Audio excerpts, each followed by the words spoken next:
जब घड़ी का काटा करता है 4 बजे का इशारा तो खबरों से हाई हो जाता है पारा, क्योंकि 4 बजे हम चक्रव्यूह के साथ आपके सामने पेश होते हैं और 4 ऐसे लोगों को चक्रव्यूह के चक्र में फंसाते हैं जिनकी पोल पट्टी सुनकर हर कोई हैरान हो जाए। नमस्कार, कैपिटल टीवी में आपका स्वागत है और मैं आपके साथ प्रिया बिस्ट। आज चक्रव्यूह के चक्र में फंसे हैं कुछ कट्टरपंथी विपक्षी गठबंधन, आजम खां और माफिया अतीक अहमद। इन सभी का सारा काला चिट्ठा आपके सामने खोलते हैं और एक एक करके बताते हैं इन सभी की करतूतें। पहली खबर में बात उत्तराखंड के हल्द्वानी में हुई हिंसा की। उत्तराखंड के हल्द्वानी में इस्लामिक कट्टरपंथी भीड़ ने खुलेआम हिंसा की, जहां कल 8 फरवरी 2024 को बनभूलपुरा थाना इलाके में नगर निगम द्वारा मस्जिद हटाने की कार्रवाई के बाद से दंगे वाले हालात हो गए। दंगे में 6 लोगों की जान चली गई है, साथ ही 300 से ज्यादा पुलिस वाले घायल हो गए। पत्थरबाजी, आगजनी जैसी घटनाओं को अंजाम दिया गया। दर्जनों गाड़ियों को आग लगा दी गई। वहीं आपको बता दें कि 8 फरवरी 2024 को जब पुलिस प्रशासन की टीम कार्रवाई के लिए बनभूलपुरा क्षेत्र में बने मदरसे और मस्जिद को हटाने के लिए पहुंची तो स्थानीय लोगों ने विरोध जताया और पथराव शुरू कर दिया। स्थिति बिगड़ती चली गई और मकानों, दुकानों में तोड़फोड़, आगजनी और गोलीबारी की घटनाएं सामने आने लगी। पूरे शहर में तनाव फैल गया, जिसके बाद कर्फ्यू लगाना पड़ा और दंगाइयों को देखते ही गोली मारने का आदेश जारी कर दिया। इस घटना के बाद से शहर में बेहद संवेदनशील माहौल बना हुआ है। इस मामले में नैनीताल की डीएम वंदना सिंह ने बताया कि हल्द्वानी में हुई हिंसा प्लानिंग के तहत हुई।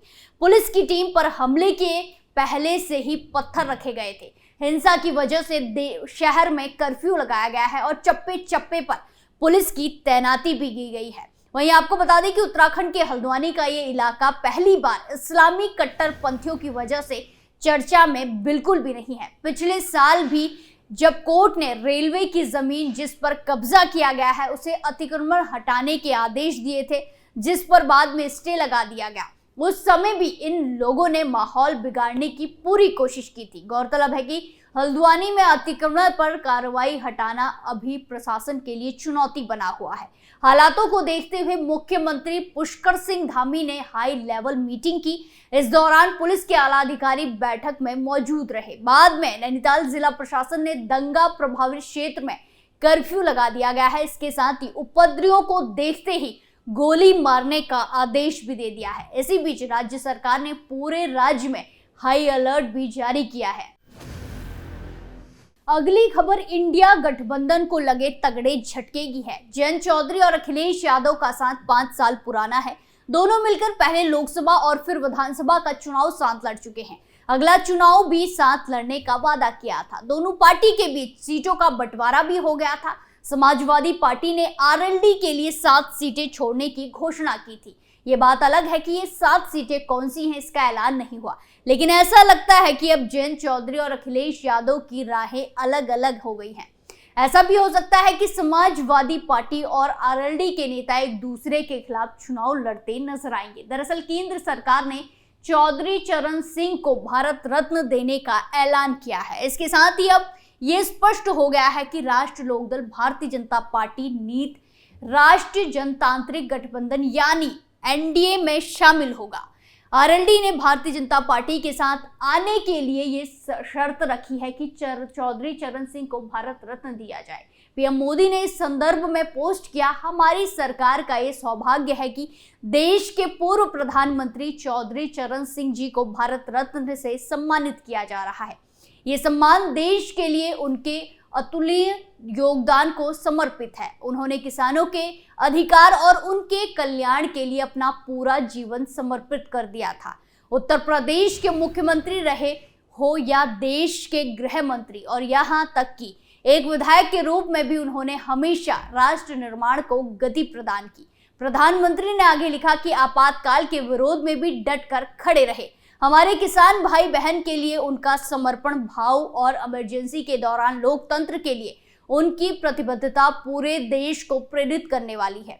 केंद्र सरकार के इस फैसले और पीएम मोदी के ऐलान पर आरएलडी प्रमुख जयंत चौधरी ने लिखा कि दिल जीत लिया। दरअसल ये फैसला ऐसे वक्त में हुआ है जब बीजेपी और आरएलडी के बीच गठबंधन पर बात चल रही है। सूत्रों का दावा है कि दोनों के बीच गठबंधन पर बात फाइनल हो गई है।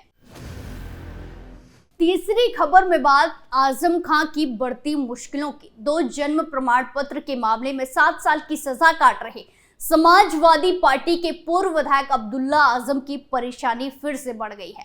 आवासीय भूमि को कृषि भूमि दिखाकर कम स्टैंप शुल्क लगाने के मामले में उन्हें नोटिस जारी किया है। रामपुर प्रशासन ने हरदोई जेल में बंद अब्दुल्ला आजम को 1,68,00,000 का वसूली नोटिस दिया है। सपा के पूर्व विधायक अब्दुल्ला आजम इस वक्त 2 जन्म प्रमाण पत्र के मामले में 7 साल की सजा काट रहे हैं।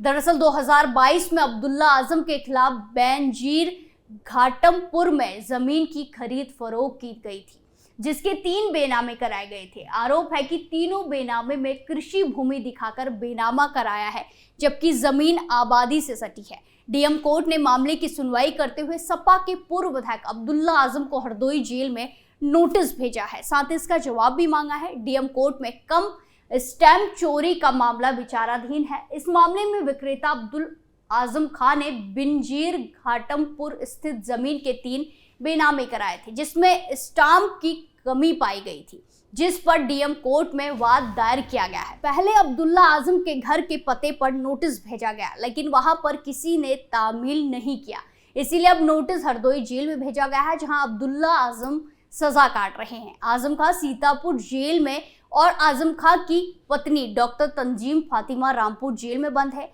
अब कम स्टैंप के मामले में 1,68,00,000 का नोटिस जारी होने के बाद अब्दुल्ला आजम की परेशानी और ज्यादा बढ़ सकती है।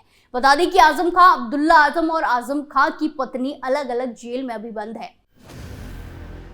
आखिरी खबर में बात अतीक अहमद पर कसे शिकंजे की। उत्तर प्रदेश के माफिया अतीक अहमद की अवैध संपत्तियों पर लगातार कार्रवाई हो रही है। इसी सिलसिले में यूपी पुलिस के आदेश पर अतीक की आलीशान कोठी को सील कर दिया गया। इस दौरान ढोल नगाड़े बजाकर कुर्की की गई।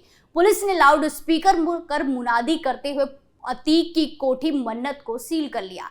पुलिस कमिश्नर लक्ष्मी सिंह के निर्देश पर बीटा 2 थाना पुलिस और नॉलेज पार्क थाना पुलिस ने कार्रवाई की है। अतीक के जिस कोठी को सील किया गया है वो ग्रेटर नोएडा के सेक्टर 36 में है। इस कोठी का नंबर A107 है। बताया जा रहा है कि पुलिस ने यहां अतीक के करोड़ों की संपत्ति को सील किया है। अतीक अहमद की कोठी मन्नत में एक केयर टेकर भी है, जिसका नाम पवन है। उन्होंने बताया कि वो वहां 11-12 साल से रह रहे हैं। अतीक का बेटा उमर अहमद वहां कभी कभी आया करता था। पवन ने आगे बताया कि उसे इस बात की जानकारी थी कि ये कोठी माफिया अतीक अहमद की है। पहले भी पुलिस वहां आ चुकी है, लेकिन उस वक्त कोठी खाली करने को नहीं कहा गया था। लेकिन इस बार कोठी पर सील की कार्रवाई के बाद उसे पूरी तरह से खाली करने को कहा गया है। अतीक ने इस कोठी का नाम मन्नत रखा था। कारण ये कि वो बॉलीवुड अभिनेता शाहरुख खान का बहुत बड़ा फैन था। शाहरुख के मुंबई वाले घर का नाम भी मन्नत है। रिपोर्ट की माने तो अतीक के लिए ये कोठी खास थी। 1994 में उसने अपने बेटों की पढ़ाई के लिए इसे खरीदा था। बाद में इसका इस्तेमाल पढ़ाई के बदले गैर कानूनी और आपराधिक कामों के लिए किया गया। बताया जाता है कि अतीक जब भी दिल्ली आता था तो यहीं पर मीटिंग करता था, बैठकें करता था। पिछले साल भी अतीक की संपत्तियों को कुर्क किया गया। प्रयागराज में उसके कब्जे की 16 अवैध संपत्तियों को कुर्क किया गया है, जिसकी कीमत 12 करोड़ रुपए बताई गई थी। वहीं पिछले साल 15 अप्रैल को अतीक अहमद और उसके भाई की गोली मारकर हत्या कर दी गई थी। पुलिसकर्मी दोनों को मेडिकल जांच के लिए अस्पताल ले जा रही थी। इसी दौरान मीडिया कर्मी दोनों से बात करने की कोशिश कर रहे थे, तभी अतीक और अशरफ पर हमला हो गया। 3 लोगों ने फायरिंग शुरू कर दी। 18 राउंड फायरिंग के बाद तीनों ने पुलिस के सामने सरेंडर कर दिया था। आज हमने देखा कैसे चक्रव्यूह के चक्र में कुछ कट्टरपंथी विपक्षी गठबंधन आजम खां और माफिया अतीक अहमद फंसे और उनकी पूरी पोल पट्टी खुलकर सबके सामने आ गई। चक्रव्यूह में फिलहाल के लिए इतना ही, फिर पेश होंगे सनसनीखेज खुलासों के साथ। बाकी तमाम खबरों के लिए देखते रहिए कैपिटल टीवी उत्तर प्रदेश। नमस्कार।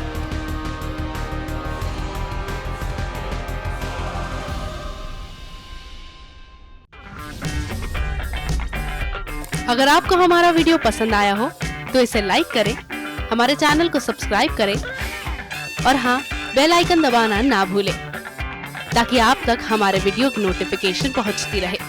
आप अपना सुझाव हमें कमेंट बॉक्स में दे सकते हैं। हमारे साथ जुड़ने के लिए शुक्रिया।